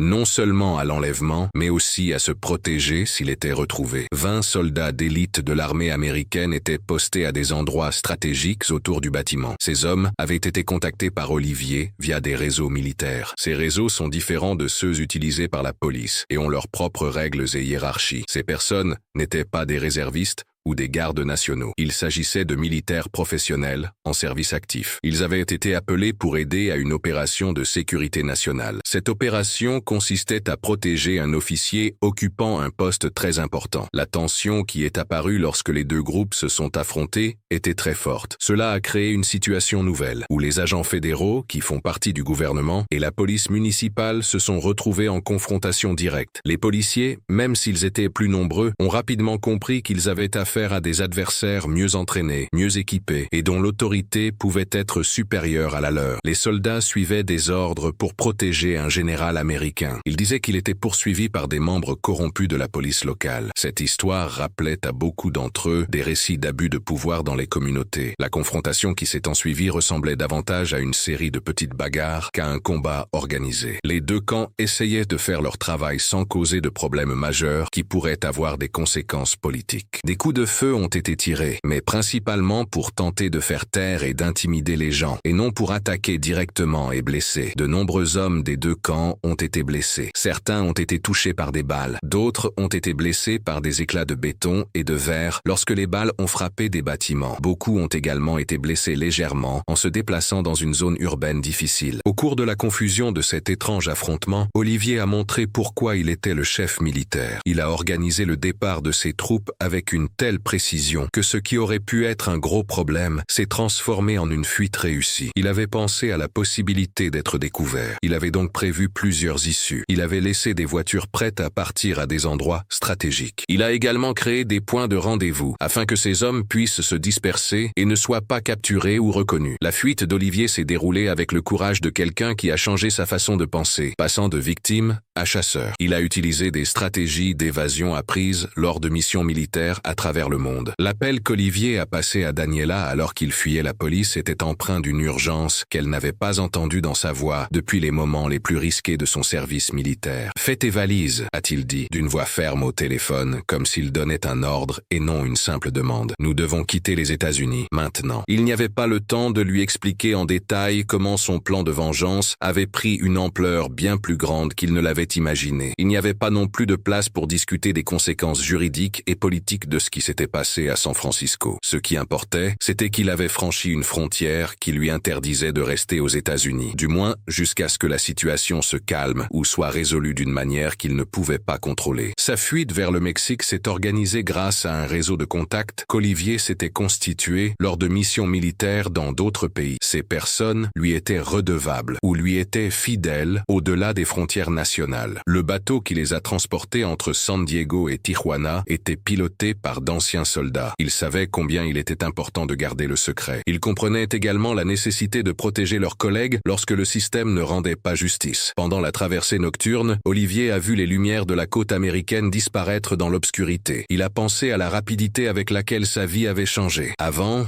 il voulait obtenir justice. Maintenant, il fuyait la loi. Le voyage vers le Brésil fut ensuite plus compliqué. Il fallut obtenir des documents temporaires que des amis dans l'armée aidèrent à procurer. L'itinéraire fut soigneusement planifié. L'objectif était d'éviter les aéroports et les endroits où la police américaine aurait pu être informée de la fuite. Le Brésil fut choisi non seulement parce qu'il pouvait protéger les réfugiés américains dans certaines situations, mais aussi parce qu'Olivier y avait des relations. Il avait participé à des opérations militaires et à des formations internationales qui avaient donné naissance à des groupes de soutien. Ces groupes pouvaient être utilisés en cas d'urgence. Alors qu'il séjournait dans une ville de la côte nord-est du Brésil, Olivier commença à réfléchir à la manière de bien vivre pendant longtemps. Il planifia également ce qu'il ferait dans son combat contre Phil. Cette nouvelle phase de la lutte ne serait pas seulement pour se venger, mais aussi pour mettre fin une fois pour toutes au danger que Phil représentait pour sa famille et pour d'autres personnes qui pourraient souffrir de sa méchanceté à l'avenir. La côte nord-est du Brésil offrait à Olivier une perspective particulière pour planifier des opérations difficiles. Le mode de vie plus tranquille de la région tropicale était très différent de l'agitation qu'il ressentait encore chaque fois qu'il pensait à Phil. Pendant son séjour dans la petite ville côtière, Olivier a vu les pêcheurs revenir chaque matin avec leurs prises. Il a également vu des familles brésiliennes vivre d'une manière simple qu'il ne se souvenait plus. Il a alors réalisé que son combat contre Phil n'était plus seulement une question de vengeance, mais était devenu une nécessité pour lui. Tant que Phil serait libre et aurait le pouvoir de la police, Olivier et sa famille ne seraient pas les seuls à être en danger. D'autres familles innocentes pourraient également subir le même type de préjugés et d'abus de pouvoir qui avaient gâché ses vacances et effrayé sa fille. Le réseau d'amis qu'Olivier s'était constitué au fil de ses nombreuses années de travail était très important pour organiser une opération. Cette opération serait courageuse, même pour les missions internationales les plus difficiles qu'il ait jamais dirigées. Le général à qui il s'adressa, un homme du nom de Rodriguez, qui avait travaillé avec Olivier dans le cadre d'opérations secrètes au Moyen-Orient et qui connaissait l'importance de la justice et les limites du pouvoir militaire dans les zones civiles, eut d'abord des doutes quant à l'utilisation de ressources officielles pour une opération non autorisée. Lorsqu'Olivier lui a raconté en détail ce qui était arrivé à sa famille et lui a expliqué ce qui pourrait se passer si des personnes corrompues comme Phil faisaient ce qu'elles voulaient, Rodriguez a commencé à voir la situation sous un autre angle. Il ne considérait plus cela comme une affaire personnelle, mais comme un problème de sécurité nationale qui nécessitait une intervention militaire. Le choix des 8 soldats des forces spéciales qui allaient de participer à la mission s'est basé sur des critères qui allaient au-delà des simples compétences au combat. Chaque homme sélectionné avait non seulement les compétences nécessaires pour effectuer des captures dans des zones dangereuses, mais aussi une expérience personnelle qui lui permettait de bien comprendre l'importance de la mission. Certaines personnes avaient été victimes de discrimination raciale au sein des forces armées. Ils étaient donc plus sensibles aux injustices en général. D'autres étaient des pères qui pouvaient facilement imaginer la peur que Margot avait ressentie en voyant son père se faire battre. Tous avaient une grande expérience des opérations à l'étranger. Ils savaient qu'il y avait une différence entre obéir aux ordres et faire ce qui est juste lorsque les règles ne fonctionnent pas. Le plan pour attraper Phil était très bien organisé. Il a fallu des mois d'observation minutieuse. Il fallait également comprendre le comportement de Phil et se préparer à différentes situations qui pourraient se présenter. L'équipe a remarqué que Phil, dans les mois qui ont suivi la bagarre gare à San Francisco, était devenu paranoïaque et agité. Il changeait constamment ses habitudes et avait même demandé à être muté dans différents endroits. Il faisait cela pour empêcher Olivier de le retrouver. Mais cette même préoccupation avait rendu Phil prévisible. Il avait l'habitude de s'éloigner des gens. Il ne faisait confiance qu'à un petit groupe d'amis. Il fréquentait également des endroits où il se sentait protégé. Il se sentait en sécurité dans ces endroits parce qu'il connaissait les propriétaires ou avait une certaine emprise sur eux. New York était la ville où Phil avait choisi de vivre. Il pensait pouvoir se fondre dans la masse et se perdre dans la foule. De plus, il avait quelques relations au sein du département de police de la ville, ce qui l'aidait à se sentir plus en sécurité. La petite maison du Queens où il avait vécu pendant un certain temps était très différente de la vie qu'il avait connue auparavant. Il vivait dans un appartement modeste, dans un quartier de travailleurs. Cet endroit était loin des signes de pouvoir et d'autorité qui avaient été si importants pour sa carrière. Mais cette tentative de se fondre dans la normalité avait créé des faiblesses qu'Olivier et son équipe étaient prêts à exploiter. L'arrestation eut lieu tôt le mercredi matin. Les rues du Queens étaient presque déserte. Phil était seul dans son appartement. Il avait décidé de ne pas faire appel aux gardes du corps qu'il avait engagés lors de ses premières semaines dans la ville. L'équipe d'Olivier avait passé plusieurs semaines à analyser la sécurité de l'immeuble. Ils avaient trouvé des endroits où ils pouvaient entrer sans déclencher les alarmes. Ils avaient également prévu des itinéraires de sortie au cas où la mission échouerait. De plus, ils avaient mis en place des moyens de communication qui ne pouvaient pas être interceptés par la police. Chaque soldat connaissait parfaitement son rôle. Il savait également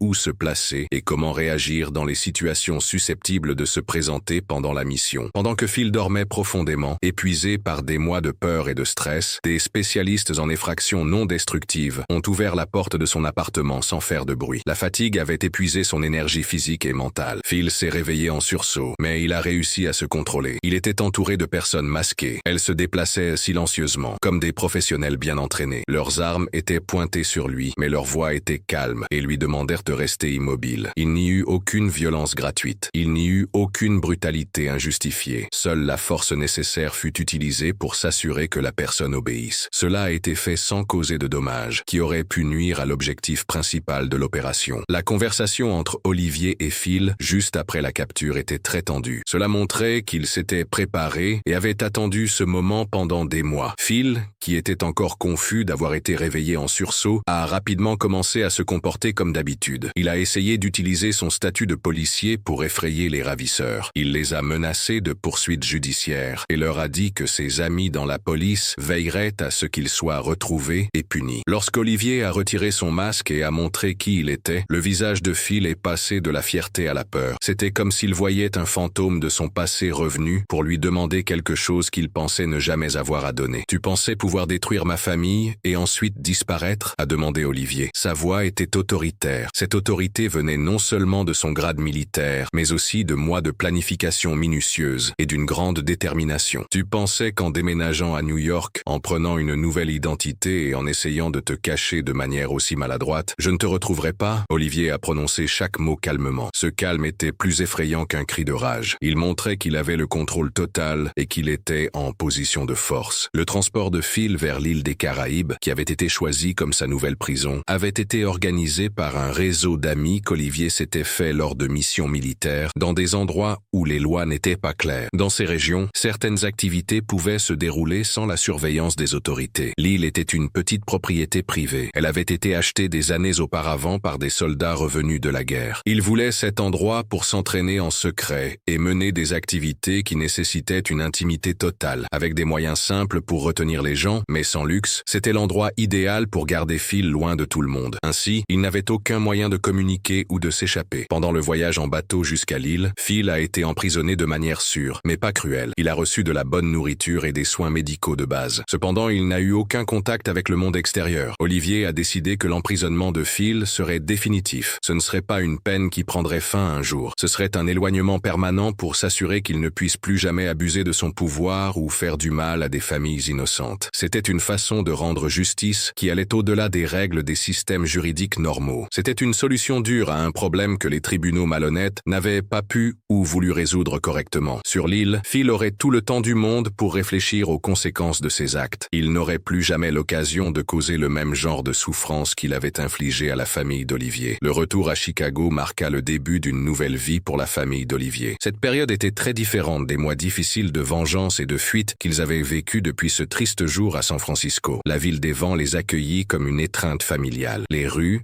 et les quartiers familiers leur ont apporté un sentiment de normalité. Olivier pensait ne plus jamais ressentir cela. La maison qu'ils avaient quittée pendant les vacances qui avait tout changé était toujours là. Elle les attendait tranquillement. Mais elle avait désormais une signification différente. Ce n'était plus seulement un endroit où vivre, mais un refuge où il pourrait commencer à guérir les blessures émotionnelles causées par Phil et sa méchanceté. Prouver l'innocence d'Olivier fut plus facile qu'il ne le pensait. En effet, les preuves qu'il avait rassemblées à San Francisco étaient toujours aussi solides que le jour où il les avait obtenues. Avec Phil hors jeu, officiellement porté disparu après une recherche qui n'avait trouvé aucune preuve de sa présence à New York, Olivier n'était plus soumis à aucune pression politique ni à aucune corruption judiciaire. Les nouveaux enquêteurs chargés de se pencher sur son dossier ont trouvé les enregistrements vidéo aussi convaincants que toutes les preuves qu'ils avaient déjà vues. Les documents relatifs à sa carrière militaire, qui était très bonne, fournissaient un contexte qui rendait ridicule toute remarque selon laquelle il pourrait constituer une menace pour la sécurité des personnes. L'exonération officielle a été prononcée en même temps que le retrait de toutes les accusations. L'État de Californie a également présenté ses excuses. De plus, la famille a reçu une somme d'argent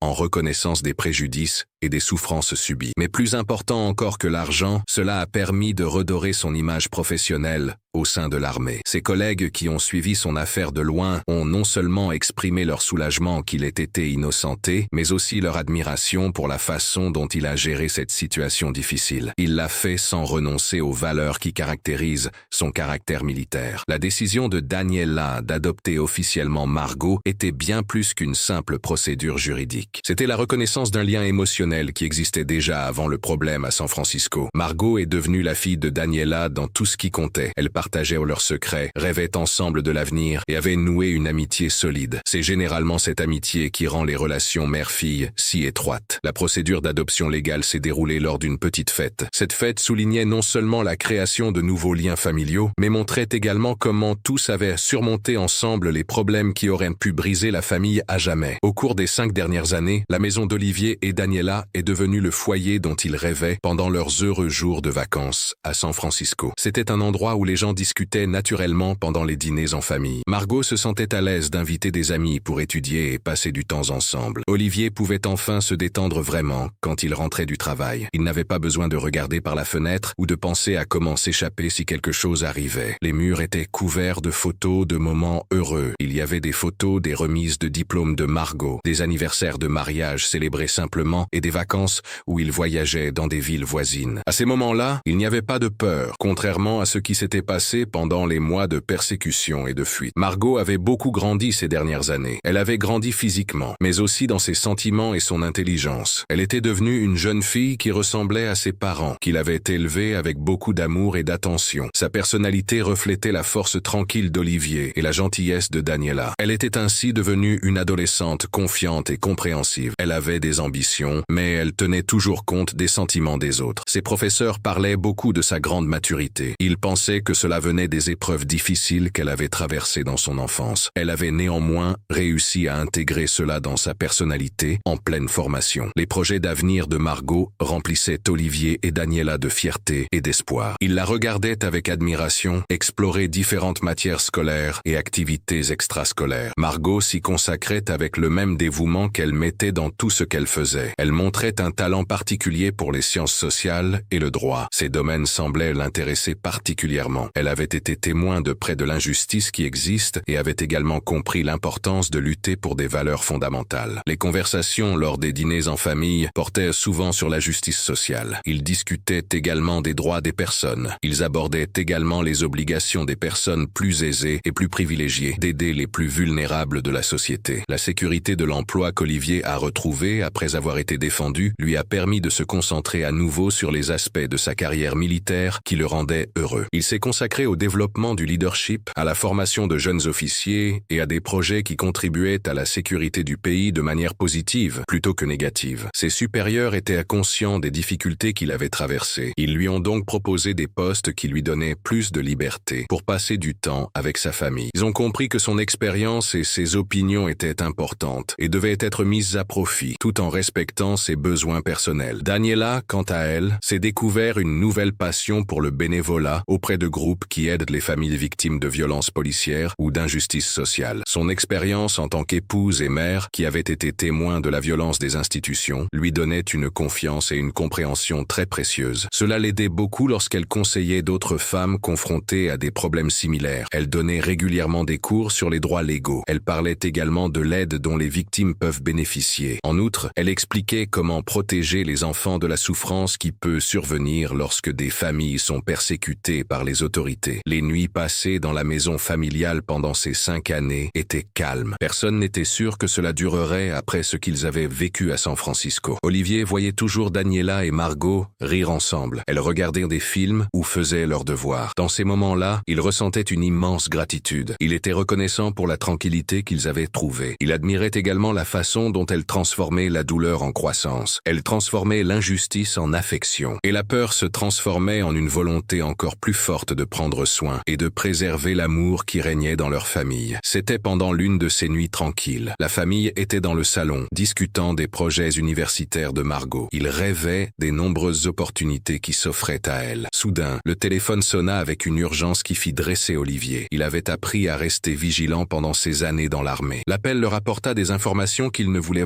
pas entendre. Phil avait réussi à s'échapper de prison. Les détails de son évasion montraient qu'il avait tout planifié avec soin. Cela prouvait qu'il ne s'était pas contenté d'accepter sa situation pendant ces années d'emprisonnement. En réalité, il s'était préparé avec acharnement pour se venger de manière très élaborée et violente. La faille dans la sécurité de la prison californienne avait été planifiée avec beaucoup de soin. Phil avait passé des années à observer et à manipuler les systèmes. Il s'y était consacré avec la même détermination qu'il avait mise à poursuivre Olivier et sa famille. Pendant son séjour sur l'île des Caraïbes, Phil ne s'était pas contenté d'accepter sa punition, ni de réfléchir aux erreurs qu'il avait commises. Olivier pensait qu'il ferait cela, mais ce ne fut pas le cas. Chaque jour passé en isolement a fait grandir sa colère. Cette colère a grandi comme une tumeur. Il est devenu obsédé et a transformé sa prison en un lieu où il a planifié sa vengeance. Cette vengeance serait bien pire que tout ce qu'il avait déjà fait auparavant à la famille qui, selon lui avait fait du mal. L'évasion a eu lieu parce que Phil avait des amis corrompus. Ses amis étaient à ses côtés depuis de nombreuses années lorsqu'il travaillait dans la police. Ils pensaient comme lui, avec des idées racistes. Pour eux, la peine infligée à Phil n'était pas une justice, mais une persécution contre un policier qui avait simplement fait son devoir. Ses amis avaient travaillé discrètement pour infiltrer le système pénitentiaire. Ils ont payé les gardiens, fabriqué de faux papiers et créé des failles dans la sécurité. Cela a aidé Phil à s'échapper. Il a réussi à s'enfuir de manière à avoir quelques heures d'avance, avant que les gens ne se rendent compte de son absence. Le moment était très important. L'évasion a eu lieu au moment où les équipes changeaient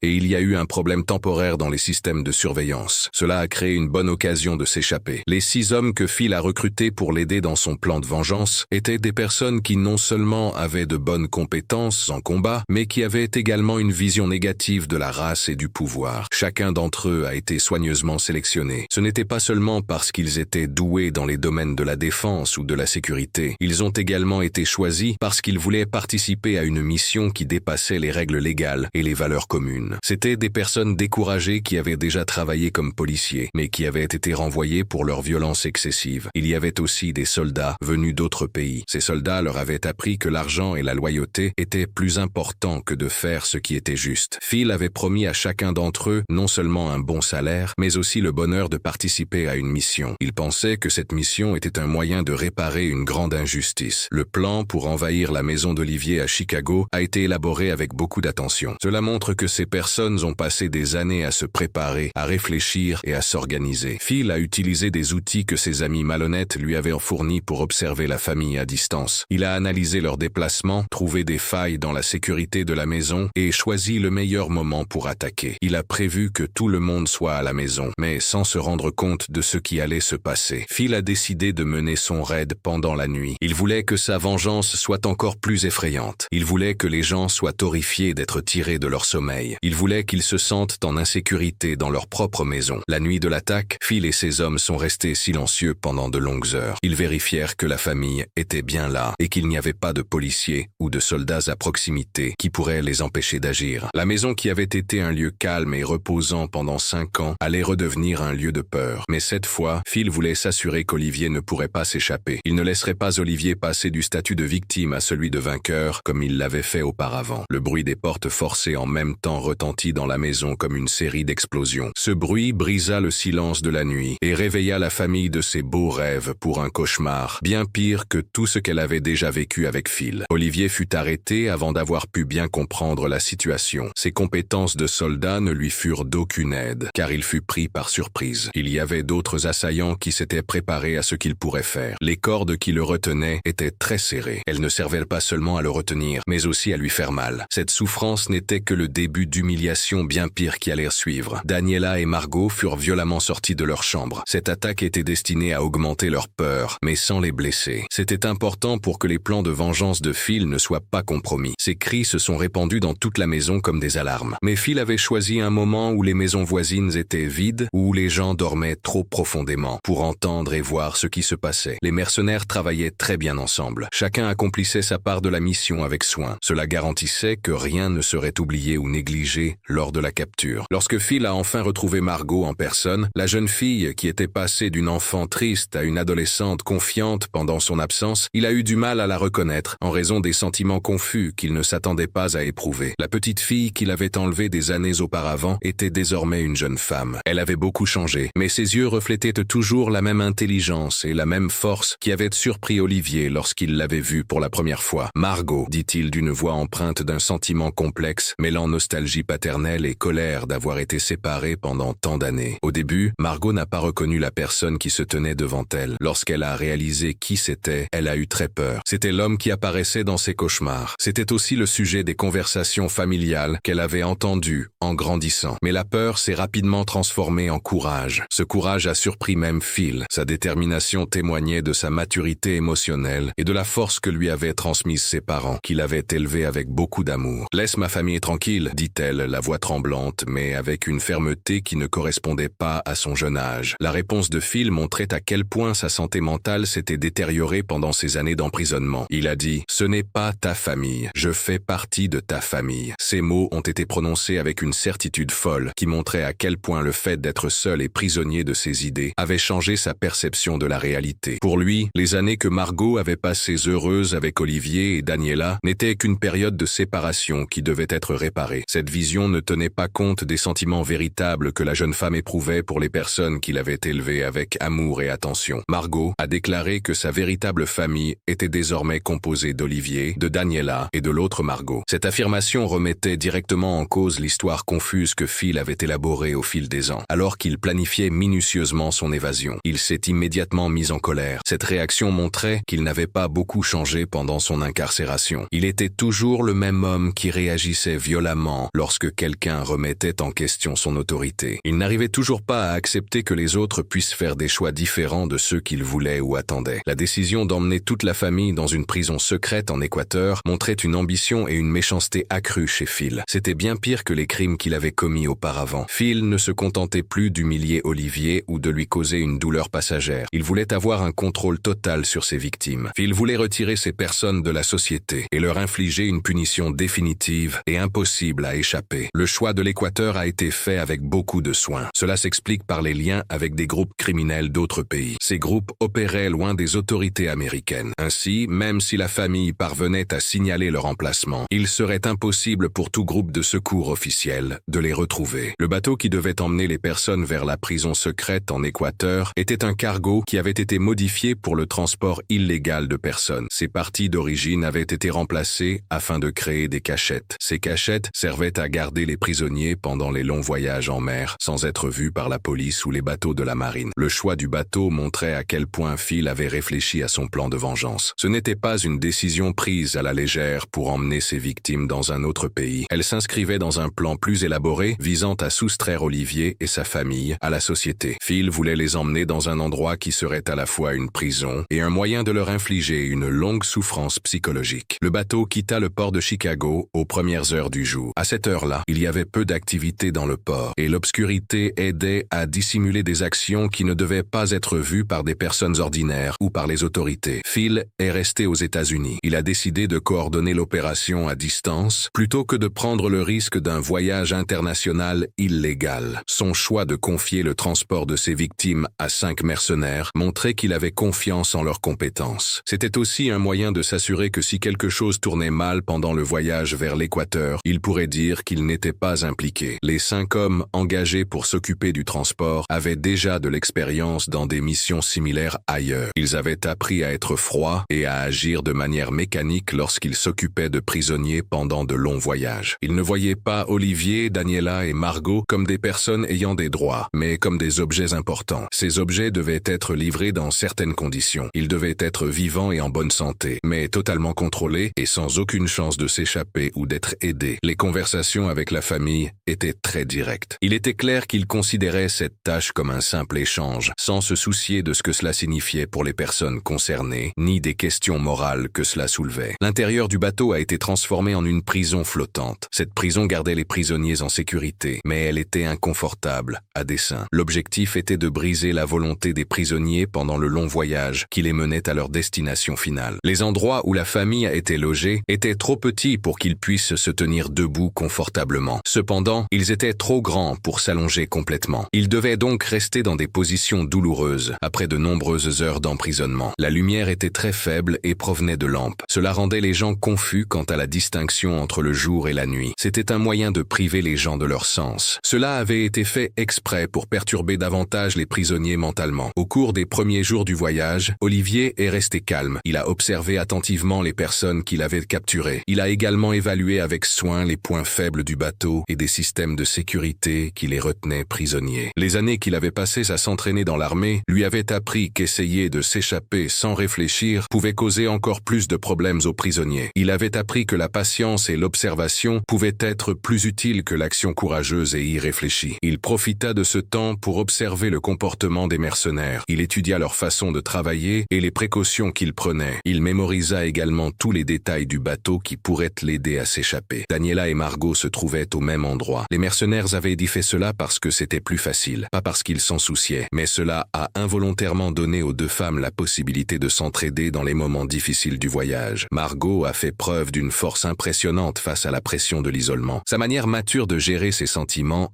a aidé Daniela dans les moments difficiles. Lorsque le stress de la situation était trop fort, Margot est devenue un soutien important pour Daniela. Les conversations à voix basse entre la mère et la fille adoptive sont devenues un moyen de résister. Cela les aide à conserver leur humanité et leur lien familial, même dans des situations qui tentent de briser ces liens. La chance qu'Olivier attendait s'est enfin présentée le 3e jour du voyage. Des changements dans les conditions météorologiques ont distrait les mercenaires pendant un certain temps et les ont amenés à modifier leur routine de surveillance. De grosses vagues et des vents violents ont obligé à appeler davantage de personnes pour aider à la navigation. Il ne restait donc plus qu'un seul garde pour surveiller les prisonniers à un moment crucial. Olivier observait cet homme en particulier. Il voyait qu'il était le moins expérimenté et peut-être le plus faible des 5 mercenaires. Il pensait pouvoir le vaincre si les circonstances s'y prêtaient. Olivier a montré qu'il avait bien appris à se libérer des cordes qui le retenaient. Il a utilisé les compétences qu'il avait développées lors d'entraînements sur la façon de s'échapper et de se cacher. Ces entraînements font partie de la formation des soldats d'élite. Il avait passé des heures les jours précédents à travailler avec soin. Il voulait défaire les nœuds et trouver les points faibles des cordes. Ainsi, il s'était préparé pour le moment où il pourrait agir sans être vu. Quand il a enfin pu bouger ses mains, il l'a fait avec la précision tranquille de quelqu'un qui avait déjà répété ces techniques de nombreuses fois dans des endroits sûrs. La neutralisation du garde a été rapide et efficace. Il a utilisé la force pour rendre le garde incapable d'agir, mais sans le blesser de manière à ce que cela puisse poser problème si Olivier avait besoin d'utiliser cet homme comme otage ou pour obtenir des informations. Après avoir pris l'arme, le mercenaire fit rapidement une évaluation tactique du bateau. Pendant cette évaluation, Olivier Olivier observa où se trouvaient les 4 autres hommes. Il élabora un plan pour les neutraliser avant qu'ils ne puissent s'organiser et réagir à son évasion. Le combat contre les mercenaires restants montra que sa tactique était la meilleure. Cela était dû à un entraînement militaire plus avancé. Il avait également la motivation supplémentaire de se battre pour protéger sa famille. Olivier a utilisé l'espace du bateau à son avantage. Il a obligé ses adversaires à se déplacer dans des passages étroits et des endroits exigus. Ainsi, le fait qu'ils soient plus nombreux n'a pas été un avantage. Chaque action a été planifiée pour augmenter les chances de succès et réduire le danger pour Daniela et Margot. Elles sont restées en sécurité dans leur espace jusqu'à ce que tout soit totalement sous contrôle. La décision de ramener le bateau aux États-Unis a été prise après qu'Olivier ait bien examiné ses options. Il a estimé qu'il était trop dangereux d'essayer d'aller ailleurs, à l'étranger. Cela s'explique par le manque de carburant et de provisions à bord du bateau. À 200 km au large de San Francisco, le voyage allait prendre plusieurs heures. Il devait rester très vigilant alors qu'il naviguait dans des eaux de plus en plus agitées en raison du mauvais temps. Olivier a mis sa famille en sécurité dans une nouvelle base militaire. Cette base était équipée des meilleurs systèmes de défense dont disposaient les forces armées américaines. C'était un endroit où Daniela et Margot pouvaient enfin se détendre sans la peur qui avait envahi leur vie depuis leur fuite du bateau. En regardant sa femme et sa fille être emmenées dans des chambres sécurisées par des soldats chargés de protéger les témoins et les familles des officiers en danger, Olivier prit une décision importante. Protéger sa famille pendant un certain temps ne suffirait pas. Phil trouvait toujours le moyen de les menacer. La seule façon de régler définitivement le problème était de faire en sorte qu'il n'ait plus aucune chance de nuire à une famille qui n'avait rien fait. La convocation des 10 soldats qui accompagneraient Olivier dans sa mission finale s'est déroulée différemment de la bureaucratie militaire habituelle. Il a fait appel à des contacts qu'il s'était faits au fil de nombreuses années de bons et loyaux services. Chaque homme choisi pour la mission avait les compétences nécessaires pour mener à bien une mission compliquée dans la ville. Il comprenait également très bien l'injustice causée par Phil. Ces hommes savaient que laisser des policiers corrompus agir en toute impunité était un problème grave. C'étaient des hommes qui avaient déjà participé à des guerres à l'étranger. Dans ces conflits, la frontière entre faire ce qui est juste et se venger était souvent floue. Ils savaient que parfois, faire ce qui est juste peut exiger des actions qui vont au-delà des lois ordinaires. La façon dont ils ont retrouvé Phil à New York montre comment la technologie militaire peut être utilisée pour obtenir des informations lorsque la volonté est forte et que de nombreuses personnes apportent leur aide. À l'aide de caméras de sécurité, d'analyse des dépenses et d'informations fournies par des membres de différentes forces de police lassées de la corruption causée par Phil, l'équipe a réussi à le suivre jusqu'à un quartier spécifique du Queens. Là, il s'était créé une nouvelle identité depuis quelque temps. La petite maison où il se cachait était bien loin des grands rêves de pouvoir qui l'avaient poussé à agir ainsi. C'était un appartement modeste dans un quartier de travailleurs. Cela montrait à quel point il avait tout perdu depuis l'époque où il était un policier important. La dernière partie de la capture a été menée avec beaucoup de prudence, comme s'il s'agissait d'une opération chirurgicale. Chaque mouvement a été soigneusement planifié pour s'assurer que Phil soit arrêté vivant. L'idée était d'éviter qu'il ne puisse réagir ou causer des problèmes aux innocents qui vivaient à proximité. Olivier a demandé que l'opération soit menée de manière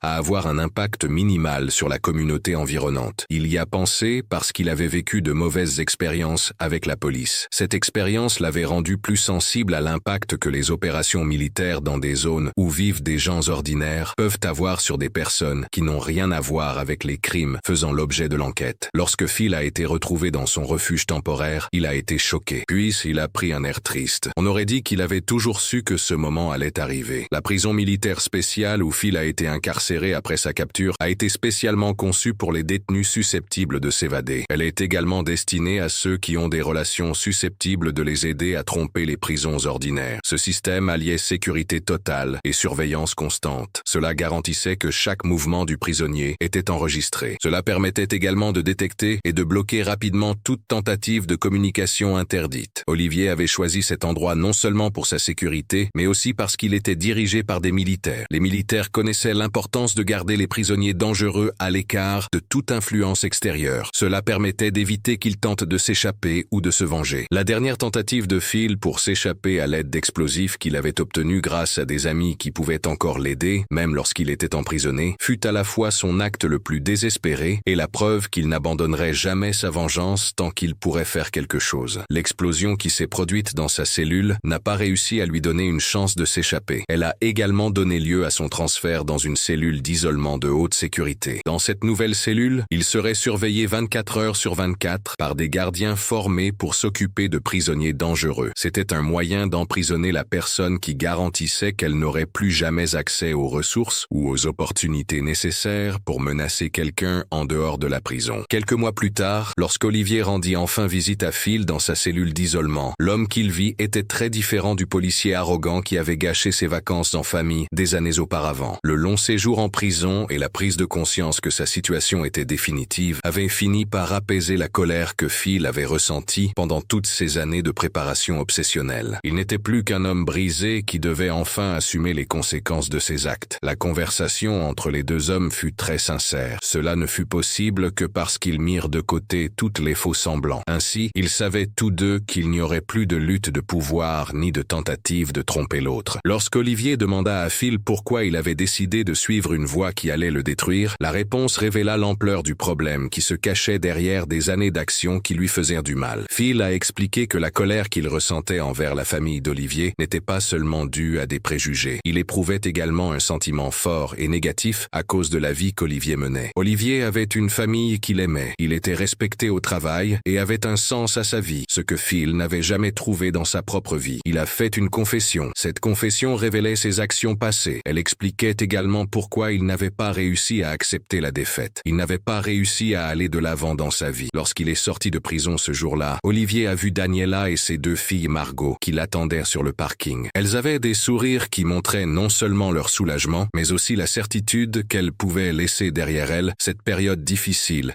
et penser à l'avenir qu'elles étaient en train de construire ensemble. À la question de Margot, qui lui demandait si tout était vraiment fini, Olivier a pu répondre sincèrement pour la première fois depuis de nombreuses années. Alors qu'il roulait vers leur maison dans les rues familières de Chicago, il a réalisé qu'il avait réussi à protéger sa famille. Il s'est également assuré que Phil n'aurait plus jamais l'occasion de causer le même genre de souffrance qu'il leur avait infligé. Il avait enfin réussi à apporter la paix véritable que tout le monde méritait.